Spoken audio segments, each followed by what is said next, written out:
All right, thank you for sticking with us. You're watching The Angle show. We are going to be discussing about something really important, talking about capital punishment, justice served or system flawed. But I won't be doing this alone, as I have the house full, yes, of guests that you're aware of. And of course, we decided to bring a legal practitioner on set as well to shed more light on this conversation. So I'll start off by introducing the man, the only man on set actually today. Yes, just directly beside me. Good evening to you, Jude. Welcome to The Angles. Hello. Hello, everyone. I'm always glad to be here. Thank you. All right, and we are always glad to have you. And right next to him is the pretty Toyosi Opanubi Olawale, ESQ. We also know her as T-Ways. And we are glad to have you on set this evening. Good evening to you. Good evening. You look amazing, your smile, your hair, in fact. Thank you so much for having me, as always. Yeah. It's always good to be here. Thank you so much for having me. Thank you for coming. And directly opposite me is the beautiful Jamila Olayade. Good evening to you. Good evening. Thank you for always having me. Fantastic. Today, like I said, we're talking about capital punishment, if it's justice served or system flawed. And this topic is coming as a result of recent happenings in the country. So I will just read this circular. On February 8, 2025, the Edo State House of Assembly passed a bill amending the Kidnapping Prohibition Amendment Law of 2013. This legislative action, adopted during the bill's second reading, prescribes the death penalty for individuals convicted of kidnapping and mandates the confiscation and demolition of properties used in the commission of such crimes. Now, this is actually, the bill has been subsequently been reviewed and approved by the Committee of the Whole and forwarded to the Executive for assent by the State Governor, Senator Monday Okpebolo. And that has aroused or sparked a lot of conversation as regards, of course, we've seen that kidnapping has become a menace in Nigeria as we speak right now. There's kidnapping where it's done for money, basically, and we find out that those that are being abducted, a lot of times their lives are being lost in the process, which is actually sad because this means that there are families who are mourning, families who have lost their loved ones as a result of kidnap. And we are wondering how long will this continue? Now, this is not even the first time this conversation is happening. I mean, for more than 10 years right now, it's been a conversation. And we've had times even, in the 1970s where we had those people that were actually that died according to, by penalty, maybe by firing squad or hanging due to certain crimes committed. But here it's shown that for death penalty, there are three things that matters the most. That means murder, the armed robbery and treason. And we are asking ourselves today, 2025 right now, is this the way to go? First of all, I want to get your reaction. Before I come to you, Toyosi, so that we can get into the legal aspect. What would be your reaction to this? Listening to the news happening right now, what's your reaction? It's very sad. Okay. It's a sad situation all over the country. Nationwide, it's very, very sad. Because I have somebody close to me that has been kidnapped. Before now, his pinky can never be straightened again. It's always like this now, because of the torture and everything he went through. Wow. Yes. And the situation was, it's not a nice thing to remember. It's a sad one. Talking about it is a sad one, generally. Yes. Okay. Jude, what's your first reaction to this? Well, capital punishment serves as a deterrent. I think it's actually a very strong deterrent. Okay. And I'm usually on the side of God. So God has shown us that he used capital punishment as a deterrent for most things. And the example you just made is for kidnapping, right?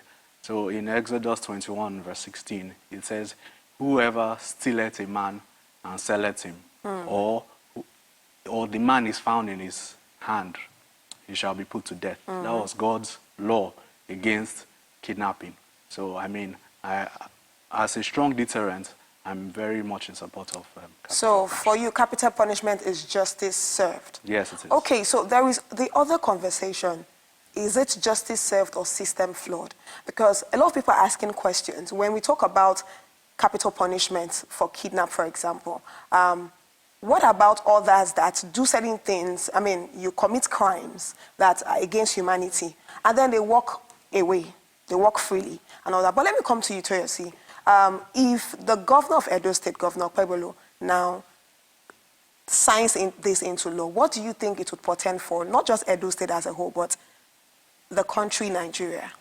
Okay, so I'm going to go by what he said, which is the reason why it's being done. But I think for us to even start talking about it, we need to even backdate for the laymen or, viewers that don't know, what do you mean by capital punishment? What exactly does that mean? Am I being punished in FCT Abuja? What exactly is capital punishment, And I think capital punishment in the most simplest form is issuing the death penalty for heinous and felonious offenses. And we should know that in Nigeria it is legal.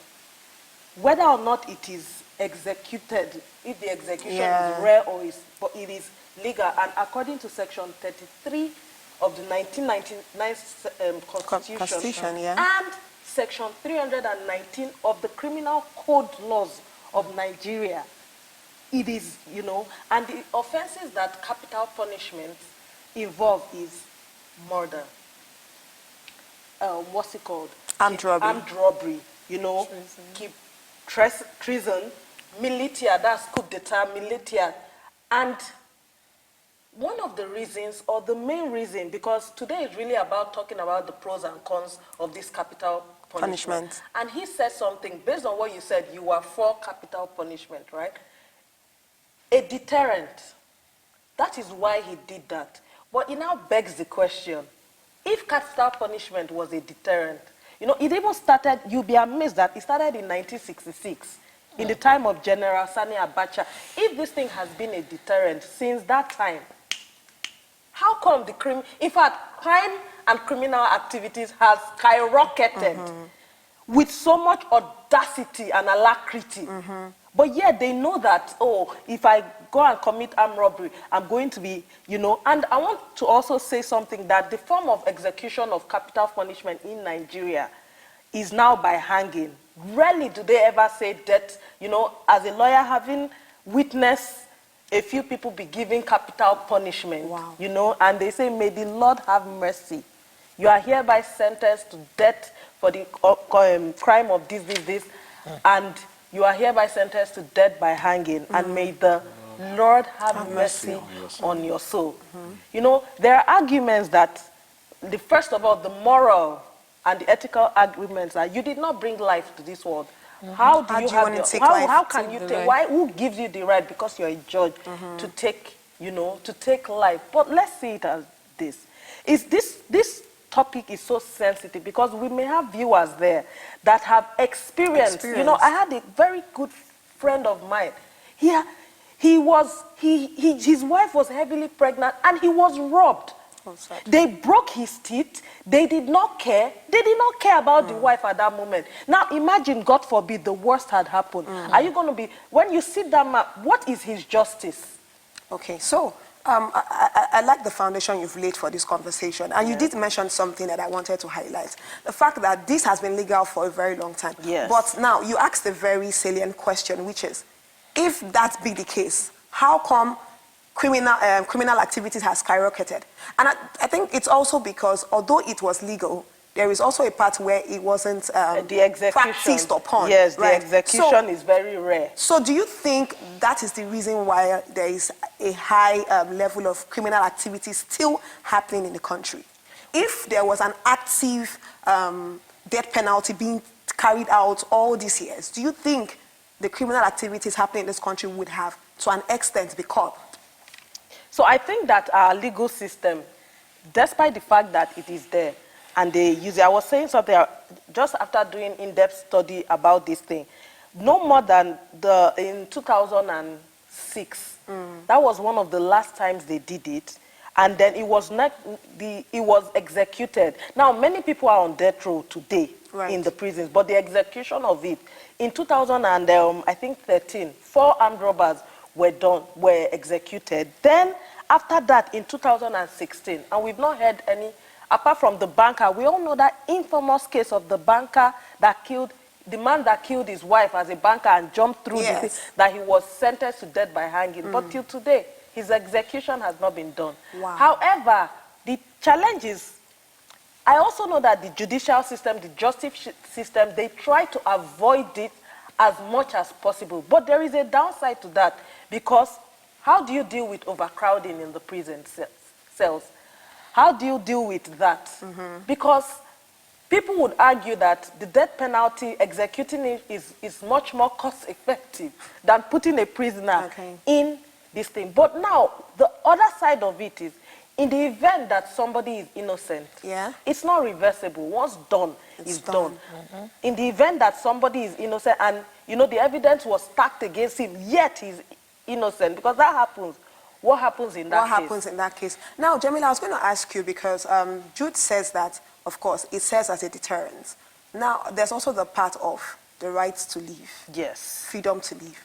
In that regard, do you think that, you know, carrying out this bill, the death penalty, would actually, isn't that infringing on the person's human rights? I agree. Yes, it is. It is? Yes, it is. Because the truth is, I don't want to say certain things here, but is there a concrete evidence to be sure that this person is actually guilty? Okay. Because we should look at it from that angle. I believe it is system flawed. Okay. Because how are you so sure this person is? Because you've seen situations countless times that you see somebody, they'll just pick the person for no reason and say, oh, this person was walking by this road and they raided on this same road few minutes ago. But the truth is, this person is a kidnapper. Did you see the person in the act? What about the value of the person's life? Because at the end of the day, so many people are in the prison for wrong accusation. I am not a lawyer. I don't know what whatever terms or whatever that is for. But the truth is, if they go to, they do, what's this word now? Their research or investigation until truly this person is guilty. Yes. But if not, I don't see why you tell or sentence anybody to death.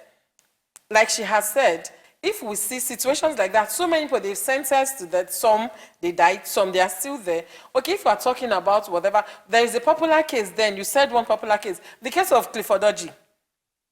Where is it today? So many people said he's still in prison, so many people said he's there, but where is the proof? Showing us, oh, this person was sentenced to death. On national TV, let's see this person. If it is dead by hanging, what's that word now? Electrocution. It's no longer done. Okay, whatever it is, Yes. let's see it on national TV. Because that punishment was national TV, we saw it, and national papers. I think it's barbaric to expect to watch an execution. I'm not saying it's barbaric. You said something now that they hardly do it. But you came to us to say this person was accused of this crime. But today, we don't know if he's still living or if he's dead. So now so many other people, I don't know if he's alive, like I have said, or so many other people that are not guilty of crime, they are in the prison. All right. So they should investigate thoroughly before you can accuse or take life of somebody that is valid, because that is their human right to have to live. It's important to actually definitely get your investigation and facts right when it comes to things like this. Now, but let's look at Jude. Jude, let's talk about this now. When we talk about kidnap, for instance, you talked about how somebody close to you has experienced. Yes. I heard, you know, an information that was early this year, and it was quite a sad one, a case of kidnap. Now, these are families that are mourning their children. The human part of it is that people are losing their dear ones due to the menace of insecurity in the country right now. And we are asking ourselves, how can we nip this in the bud once and for all? Is it even possible to nip it in the bud once and for all? I want to still hear your mindset as regards all of this. All right. She, a lawyer here, she said that the case of of crime, that it didn't serve as a deterrent, right?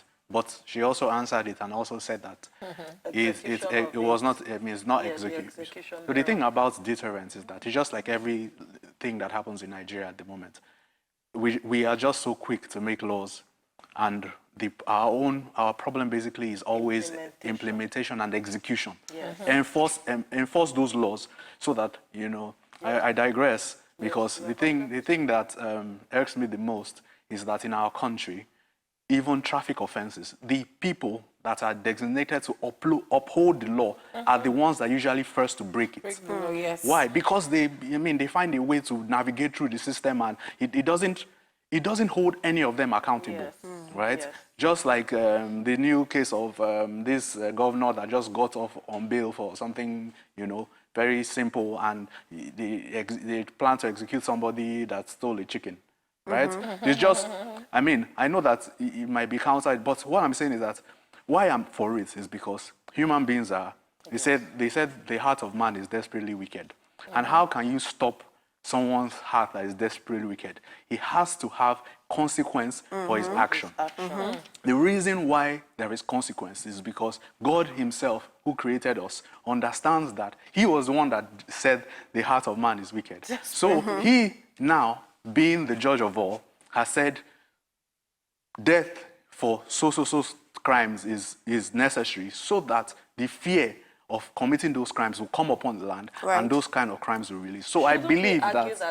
Can I say yes, something? but I believe that if we execute these death penalties a lot more, and we publicize them, just like you said, you know, in the military times when they will come and do the execution on the screen, and because I remember that Anambra State was terrorized by crime.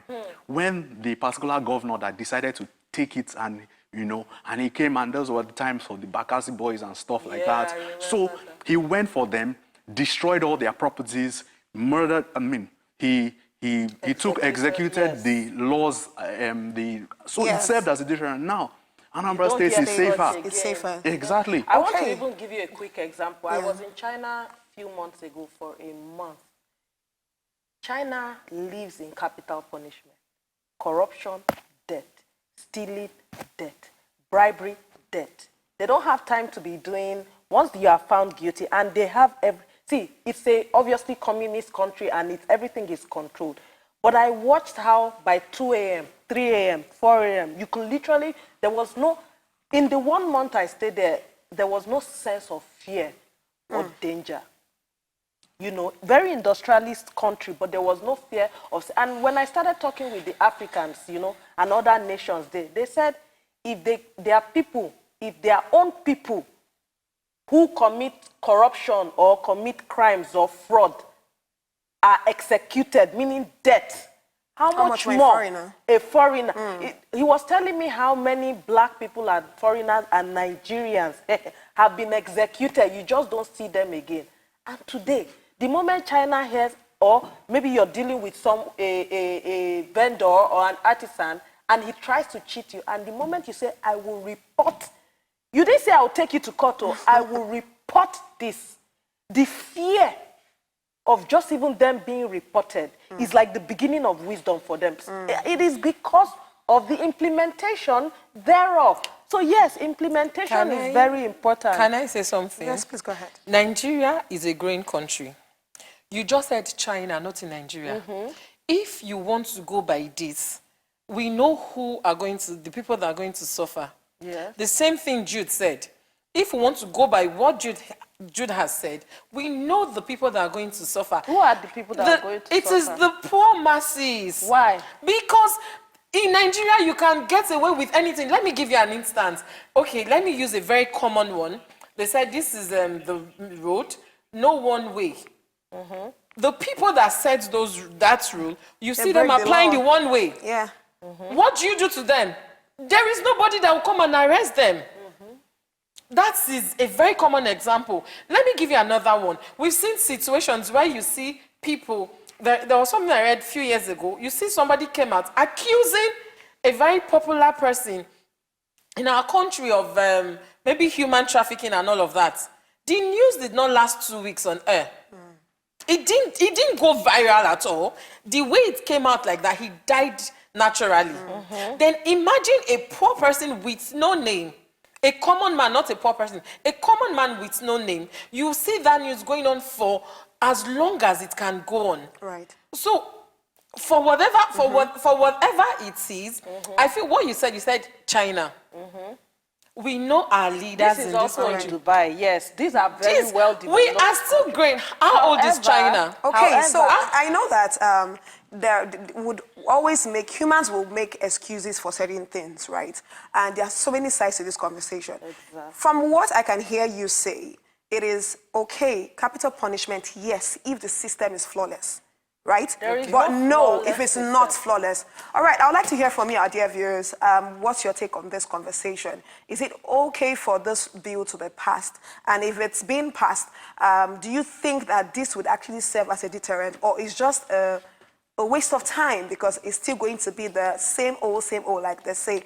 The numbers are on the screen. Please do well to call in and let's hear your opinion on this. Now, in other news, you know, before this news actually came up, there was this conversation of the House of Representatives being open to discussions on whether Nigeria should abolish the death penalty. And this was headed by the Deputy Speaker, Benjamin Kalu.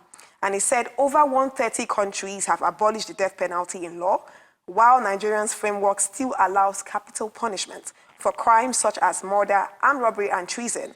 And he's saying that the African continent is advancing towards the abolition of the death penalty. And so is imploring that, of course, Nigeria should also be part of those countries. I mean, we've seen that play out in some countries, Burundi, Rwanda, and the likes of them. Now, if 130 countries have abolished the death penalty in law, the question is, what do they do, right? What is the legal punishments given to those? Alternative given to those? Do you have a response to that? Okay, she said, sorry, you said something that China, if they can execute their own citizens, then foreigner is no excuse. If we can start with, oh, this is our leader, this person committed this crime.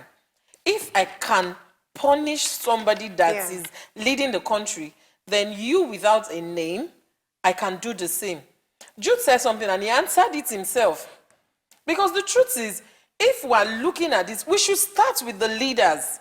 Because if you want to discipline somebody, you discipline with your child. And if you see your child's friend and you say, if I can do this to my child, I'll do the same to you. So please, I want you to quote me wrong. If we can start with our leaders, start with our own self, let us see that this is... Do you know how many crimes have been swiped under the carpet because of...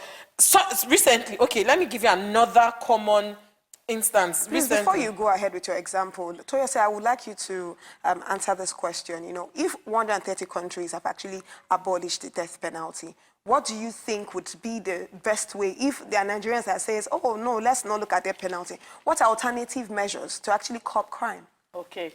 You know, I was making this joke. I usually make it with my husband that if I am the president of this nation, so many things. The fear of Tiwa is the president will be the beginning of wisdom.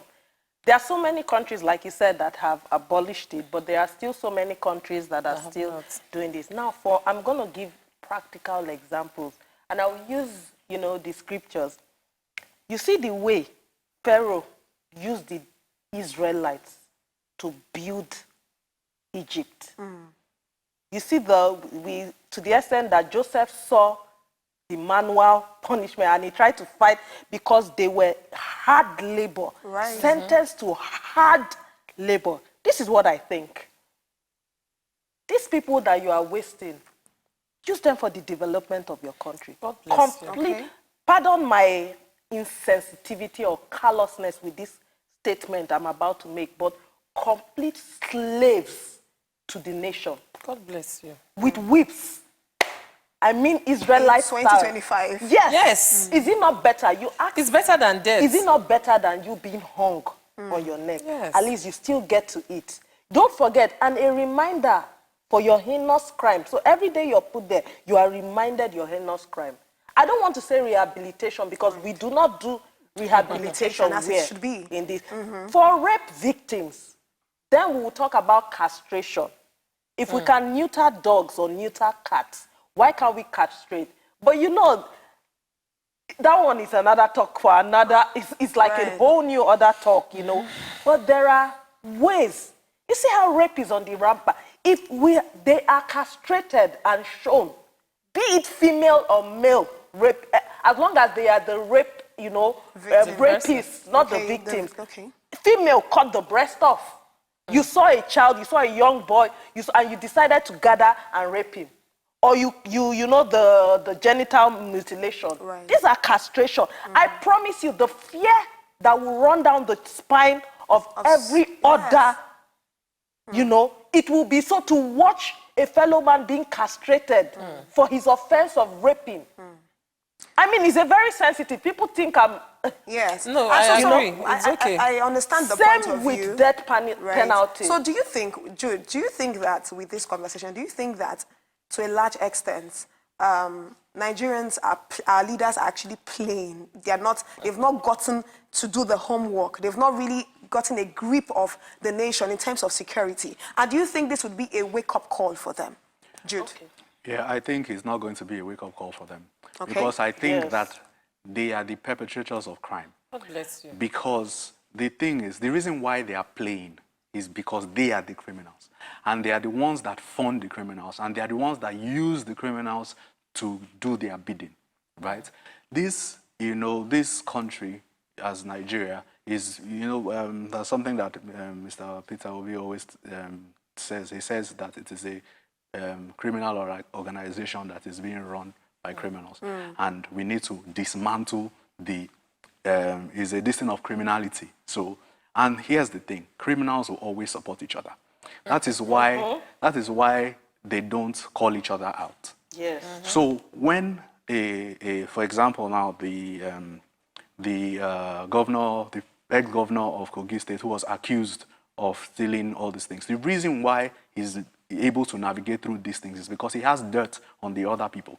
So he will tell them that if you don't help me here, I would bring all of you down. And that's the thing. So when the only way that these things can be curbed is when a man that is stainless and spotless comes into that position, who has nothing to fear, and not just the way it's going on in Argentina right now. Argentina have a fantastic president at the moment, and he's trying to clean the country up, because I say that Nigeria is bad, but Argentina was worse. And the man is doing a fantastic job in Argentina at the moment. Senegal as well? Yes, exactly. That's exactly what happened in Senegal as well. So I believe that the leaders are the ones that are dilly-dallying. Because here's the thing, there is this aspect of religiosity that they all hold dear. They claim that they don't want to. Here's the thing, they know that there is a sense of justice. And they believe that if they start executing people for their crimes, God would, you know, the thing about Nigerian leaders is that they are so smart, right? They play the human and spiritual game very well. Smoothly. So the thing is that they know that if they start executing people, God will start judging them directly. So he said, so you have the temerity to go and kill somebody else for a crime that you also commit. Okay, I will start exposing you too. And also, you know, I just feel like that's why they are not playing. Yes, exactly. So that's why they are not executing it, because they are also criminals. There's also